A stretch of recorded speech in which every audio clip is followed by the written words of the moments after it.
อันนี้บอนมองนอนของข่อยเพราะว่าพอดีเอานอนมีครบสุดมุงผ้าห่ม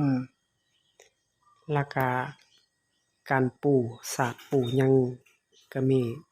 เป็นที่เรียบร้อยเนาะเพราะว่าเพิ่นซื้อให้อยู่นี่เพิ่นซื้อมันตั้งแต่ข่อยมาครั้งแรกแต่ดนๆแล้วผ้าห่ม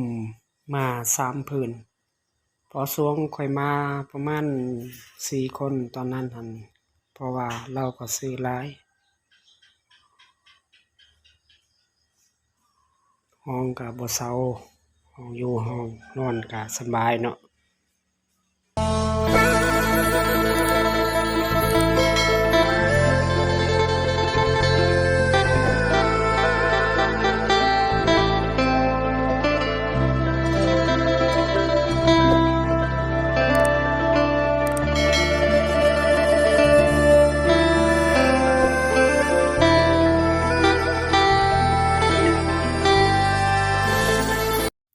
เอาทักทายสบายดีพ่อแม่พี่น้องเบิดทุกคนยินดีต้อนรับสู่ช่อง YouTube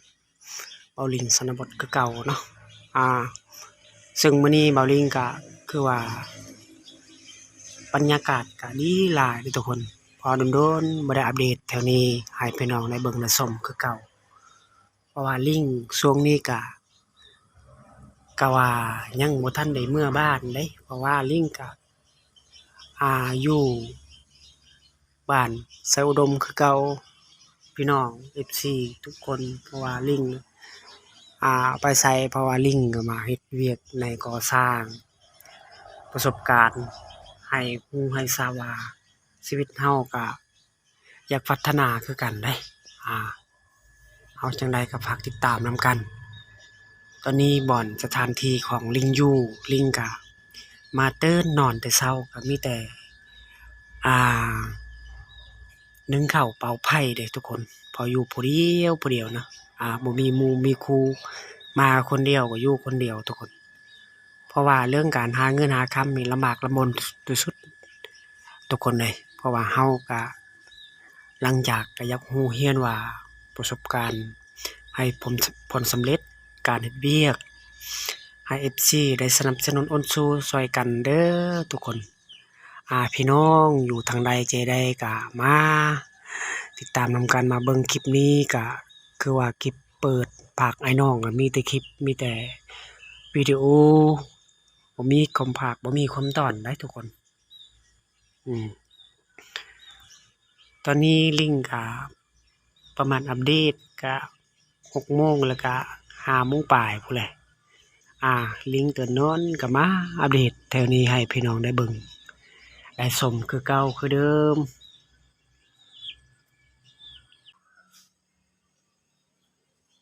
มีครบสุดเลยตัวหยอกตัวเย็นหั่นนี่ตัวเย็นก็มีเบิดล่ะ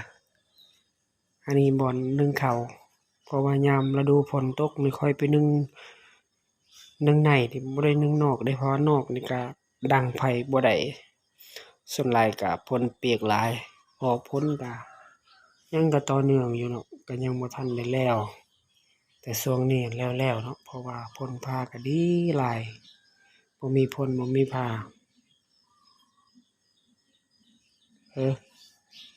เอาให้พี่น้องได้เบิ่งได้ชมคือเก่าบ่อนข้อยอยู่ข้อยนอนยังมืดๆทุกคนเลยเพราะบ่ได้แจ้งปานใดเพราะว่าข้อยก็หาตื่นนอน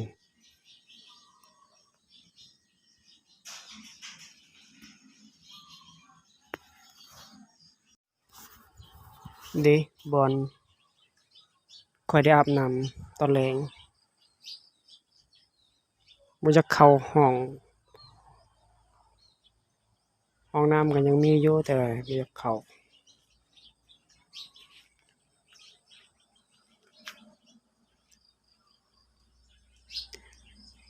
ไกลนอกนี้ก็เรือนหลังหนึ่งพอเรือนอ้ายน้องของเพิ่นข้อยก็ยังบ่รู้เลยบ่ได้ถามล่ะ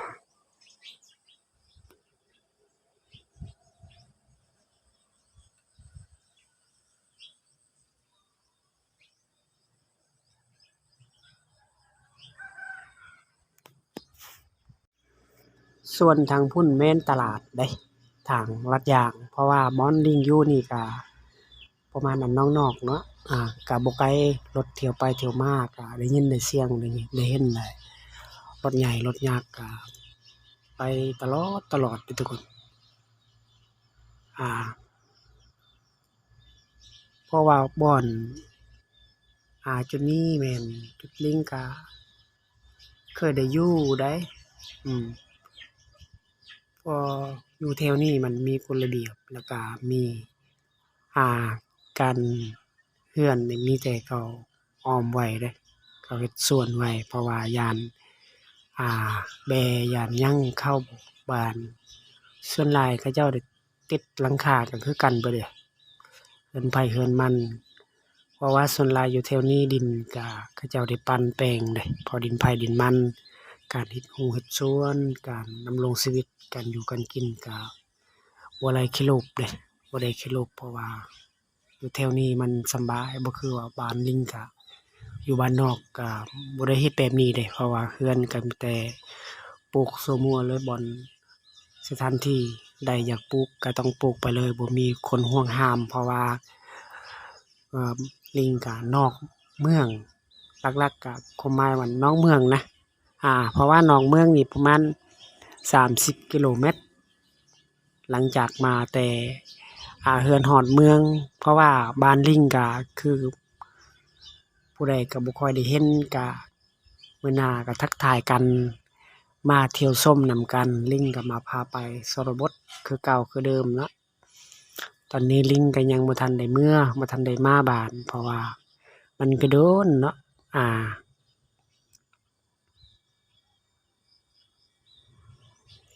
เพราะว่าแถวนี้แม่เรือนส่วนหลายเรือนพี่น้องเราเด้เพราะเราสิปลูกไว้นี่ปลูกเรือนนี่ประมาณ5-6หลังมีแต่พี่น้องบ่มีคนอื่นเด้เพราะว่าคนอื่นก็เข้ามาส่วนหลายก็ต้องคนไม่ว่าบางคนอยู่โดนนานเลยเพราะว่าคนมาอยู่ใหม่ๆนี่มันก็บ่มีเด้ทุกคนเพราะว่าดินไผดินมันเขาเจ้าได้แบ่งปันไปแล้วคันว่าเจ้าสิอยู่แถวนี้ส่วนหลายเจ้าสิซื้อดินนี่ก็ได้อยู่เนาะอยู่แถวนี้มันก็แตกต่างเด้